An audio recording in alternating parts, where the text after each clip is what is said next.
NIPSCO, as of just a few minutes ago, August 25th is when they have that estimated time to when people can have that power restored. We just heard from Gary's mayor, Eddie Melton. He says he just met with NIPSCO representatives as well as, community leaders here and ministers. He says that there is progress that is being made here in Gary, but the biggest issue, we've been talking about it all week, the power and that it's not restored. So let's give you a look at what some of that damage looks like and what people here have been dealing with for about a week now. According to Gary Mayor, a NIPSCO update online on when power would be restored did not include Gary, which caused a lot of frustration, he says, with people who have been dealing with the aftermath of the storms. We did also hear, as I mentioned, from NIPSCO today. Gary Mayor says they met with a representative, and NIPSCO says that restoration continues. Power has been restored. Shalom, shalom. This is Ariel Ben Yasharallah down in Lions Den Camp. First and foremost, I want to give all praise, honor, and glory to the Father and to the Son in the Paleo Hebrew tongue. Call Halayim La, Yahweh Bahasham, Yahweh Shai Bahasham Ha, Rakah Kodash Ma'amath, Slaki Rakah Kodash Ma'amath. A double honor to the elders and apostles of Great Millstone who rule well and teach well. A double honor to my elder apostle down here, my elder apostle as well down here in the Lions Den Camp, Aharwan Ben Yasharallah, as well as the bishop, Chanaksan Ben Yasharallah, and the sincere Tawada to the Akim, the Akwathim, and the Bunyam, who are pushing the truth and believe it with sincerity, Tawada and Shalom. That news clip that was in the beginning of this video, I would say late last year and all of this year, I'm primarily getting my news from Akim's videos. Like, I didn't hear anything in the mainstream news about the whole blackout in Gary, Indiana, until I saw one of the Akim of this camp do a lesson on it, and I was like, whoa, goddamn. They've been without power, and that one it said 7 days, but I heard it's been longer. I heard that it's been 10 days, and they said they have a plan to restore it by August 25th, and it's currently August 20th right. Hold on, let me see. It's currently August 20th right now, so they're gonna have 5 more days of no power, and like the title of this lesson says, Gary, Indiana is just the beginning. All right, the primary reason that they're not really broadcasting it is because it's a precursor to what's about to come to the rest of the states. All right, the more cities coming to a theater near you, it's just a precursor of what's about to happen. All right, so this is 2nd Ezra chapter 15. Slakia 15 and 16, because this is what's about to come. Just like I did in my lesson I did earlier on the Instagram post about how when the grid goes out, the grocery stores are going to become war zones. Make sure that your generator, you have to dampen the noise. You have to verify a person in uniform to make sure it's not just a crazy person or evil person trying to do harm to you and trying to, you have to, all these things when the collapse comes. And those individuals in Gary, Indiana are living through it. Okay. 2nd Ezra chapter 15, verse 16. For there shall be sedition among men, invading one another. Okay, and that's what's going to take place here on a massive scale in America. Right now, there's a small semblance of civilization, civility, but there's no true civility in this place, America, in this place, Babylon. I gotta stop saying America, Slakia. Get my page tag.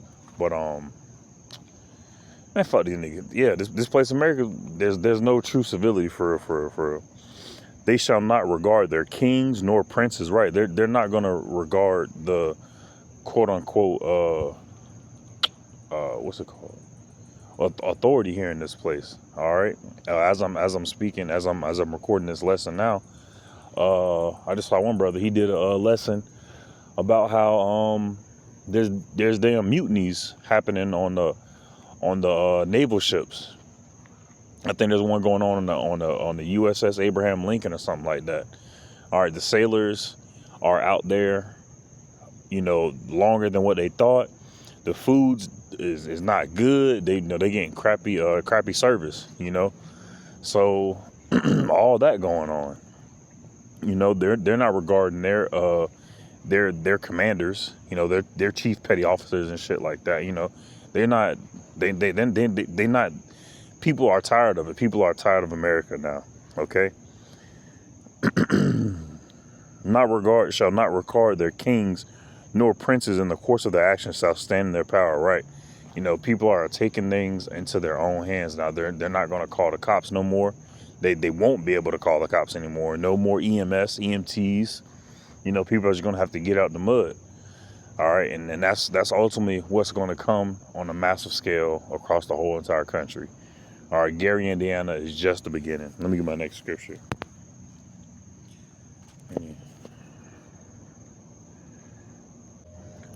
All right. This is Jeremiah chapter 30, verse 1.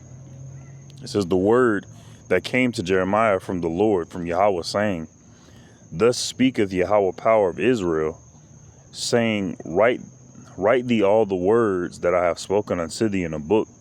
For lo, the days come, saith Yahweh, that I will bring again the captivity of my people Israel and Judah, saith Yahweh, and I will cause them to return to the land that I gave to their fathers, and they shall possess it. And right now, Israel, Judah, we're in our captivity. And like the Father says, and I will cause them to return to the land that I gave to their fathers, and shall possess it. And that's going to happen soon. And that's going to happen soon. Right, that's going to happen soon. All the tribulation that we're going through is ultimately so that the Lord can perfect His elect of Israel, so we can go back into the land and then bring forth the rest of Israel. And verse 4, and these are the words that the Lord Yahweh spake concerning Israel and Judah. For thus saith the Lord, we have a voice of trembling fear and not of peace. Ask ye now and see whether a man doth travail with child. Right, men don't travail with child. All right, but not only is this, I'm about to say, this is happening because Document and I down here when we was finna do camp was conversing, talking to each other and stuff like that. And there was a marriage ceremony happening over, on the other side of the park. And the dude just started, I just need peace. I just need peace, man. I just need peace. Oh my God, I just need peace. And he literally lamenting about how he need peace, and more individuals are going to do that. More and more individuals are going to scream that they need peace, but ultimately sudden destruction is coming. All right. Wherefore do I see every man with his hands on his loins as a woman in travail, and all faces are turned into paleness? Right, that's going to happen. All right, that's going to happen, man. That's going to happen. All right, everyone is going to be sucked out of this matrix, whether they want to or not. All right, they're con. Verse 7, this is the main point. Alas, for that day is great. That day is great. It's coming up. So that none is like it. Right. It's coming to where at the precursor of it. Gary, Indiana is just the beginning. It is even the time of Jacob's trouble, but he shall be saved out of it. We are in the time. So like we are in the time of Jacob's trouble right now. All right. Things are failing. What's the name? Here in Jax, I'll be driving around and I'm seeing a whole bunch of schools, shut down. I'm seeing more smoke shops than I'm seeing goddamn schools out this bit. It's crazy. It's crazy. Well, it's not crazy. It's all the will of Yahweh Shem Yahushua. Call him law Yahweh Shem Yahushua that this place is shutting down. But the time of Jacob's trouble, even the time to wait, we are in the precursor. All right, we are in the buildup of it. Ultimately the climax of Jacob's trouble is going to be the end of it, which is ultimately the missiles coming down. That's going to be the climax of it. So let me get my last one. This also made me think about this whole incident Made me think about Gary, Indiana, them having a blackout, them not having power. Yeah, that's gonna happen. Hold on, Wisdom of Solomon. Let me get that. All right, and this Wisdom of Solomon chapter 17 is going into what the Egyptians were going through in times of darkness. All right, when the plague hit the land. This is Wisdom of Solomon chapter 17 verse 1. For great are thy judgments, and they are. All right, we're seeing them pop off day in, day out, man. For when unrighteous men thought to oppress the holy nation, and that's what they're doing right now. Unrighteous men are thinking that they can oppress the holy nation right now. Okay, Nero 47 and his cabinet and his subsidiaries, that's what they're doing. That being shut up in their houses. Now this is going back to the time of the Egyptians and the Israelites. It's like the Egyptians, okay. They being shut up in their houses, the prisoners of darkness, and fettered with the bonds of a long night, lay their exile from eternal providence. And that word fettered means chained or bound, and they were bound with a long night. All right. Verse 3, for while they supposed to lie hid in their secret sins, right, not only the heathens, or the Egyptians, but also 2/3 of our people as well. All right, Yahweh had mercy on 2/3 of our people going out of Egypt. They were walking. They were walking with Moses, saw all the miracles, saw the chariot of fire by night, chariot a pillar of cloud by day. They saw that. Yet they still murmured. They still built the golden calf and shit like that. So the Lord is not going to allow them to, leave Egypt this second time. But he will have mercy on them, allow them to be reborn in the kingdom. Okay, but damn, I said all that to say secret sins, Salakia. They were scattered under a dark veil of forgetfulness, right? That's what's going to happen to these people, man. Once America unplugs more and more, people talk about the American dream, but you have to be asleep to dream. So once that people are woken out of their sleep of this place, that veil, that dark veil of forgetfulness, people are just gonna be running around with like a chicken with a head cut off, man. Once this place, America, Babylon, collapses. Okay, being horribly astonished. And he also got to think about, this is what the Egyptians were going through while we were in their land, when we were being oppressed by them. The Lord was oppressing them, and that's what's happening right now. I'm going to read it down a little bit. I'm just going to wait to speak on it. Secret sins, dark veil of forgiveness. They were scattered under a dark veil of forgetfulness, being horribly astonished and troubled with strange apparitions, right? All those horror movies that are tucked so deep into their subconscious, and even more so on the forefront of their mind, because you have those gothics and the occult, people that like that spooky shit. That's going to be fuel for their mind to just tweak out once everything goes awry in this place. Almost fell Slakia. Verse 4, for neither might the corner that held them keep them from fear, right? A person in complete darkness wants some type of stability. They just feel like they're just in a void. So that they'll lean upon something. They'll lean a corner, so, that they feel as if, they'll feel a little bit secure. They think they'll feel secure.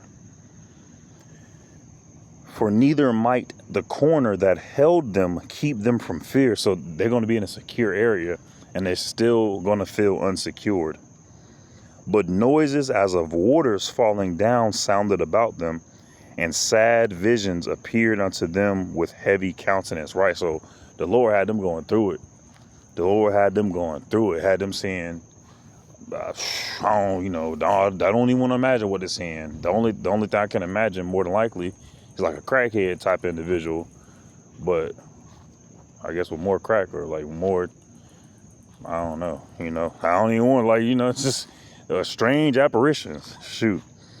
Verse 4, for neither might the corner, it's like it, verse 5, no power of the fire might give them light. Right, they was lighting fires, and it was still dark, still couldn't see.